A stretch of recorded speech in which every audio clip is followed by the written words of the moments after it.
अभिलेख। अभिलेखों का अध्ययन एपिग्राफी कहलाता है। अभिलेखों का संरक्षण ASI archaeological survey of India द्वारा किया जाता है। इसका हिंदी में अर्थ होता है भारतीय पुरातत्व संरक्षण। इसकी स्थापना 1861 में अलेक्जेंडर कनिंघम ने की थी। सबसे पुराना अभिलेख सम्राट अशोक का है। सबसे पुराना अभिलेख किसका है? सम्राट अशोक का। और इससे पहली बार पढ़ने वाला था जेम्स प्रिंसेप। जेम्स प्रिंसेप 1837 में।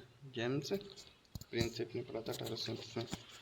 इम्पोर्टेंट अभिलेख अब शुरू हो रहे हैं। पहला है हाथी गुम्फा अभिलेख। हाथी गुम्फा अभिलेख, इसमें आ रहा है हाथी केला खाएगा, तो कलिंग नरेश खारवेल, कलिंग नरेश खारवेल का है। और भारतवर्ष का पहला अभिलेख है चेदी वंश का। सेकंड है नासिक प्रशस्ति। नासिक प्रशस्ति सातवाहन वंश का है और माँ गौतमी बल से लिखा हुआ है, तभी से याद कर सकते हैं। नासिक प्रशस्ति, नासिक से हो गया नाक। नाक कौन साफ करता है? माँ साफ करती है, और सातों के सातों दिन साफ करती है, हफ्ते के सातों दिन साफ करती है। तो माँ क्या करती है? नाक साफ करती है। तो नासिक प्रशस्ति माँ गौतमी बलश्री और सातवाहन वंश का हो गया है। तीसरा मधुवन अभिलेख। मधुवन अभिलेख किसका है? हर्षवर्धन का है।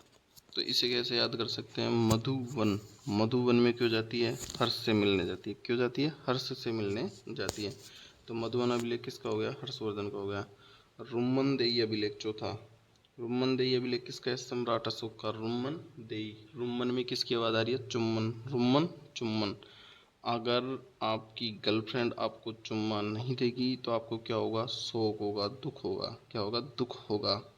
दुख तो होगा ही ना, तो शोक होगा। दुख को क्या बोल सकते हैं? शोक। तो रुम्मन देई अभिलेख किसका हो गया? रुम्मन चुम्बन, तो अशोक।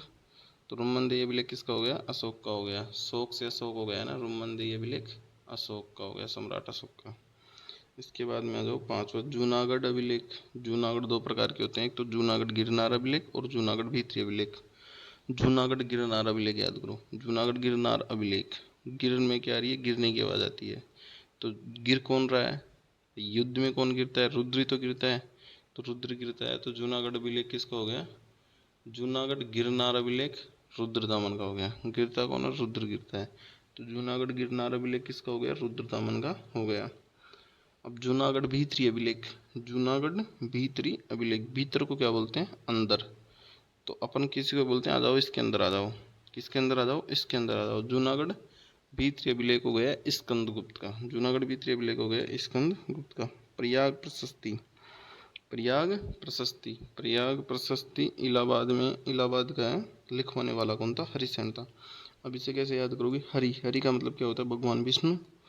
तो प्रयाग प्रशस्ति, प्रयागराज में भी क्या लगा था? कुंभ का मेला। तो कौन आया था? साक्षात हरि भगवान विष्णु आए थे। तो प्रयाग प्रशस्ति किस कौन हो गया? हरिसेन। प्रयाग प्रशस्ति हरिसेन।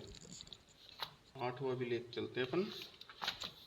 यह है मथुरा अभिलेख। मथुरा अभिलेख। तो मथुरा अभिलेख को कैसे याद करोगे? मथुरा अभिलेख हो गया हुमिंसक। तो इसको कैसे याद करेंगे? मथुरा अभिलेख को मथुरा मतलब मैं तेरा ही हूँ बेबी। क्या? मैं तेरा ही हूँ बेबी। हूँ से क्या हो गया? हुमिंसक।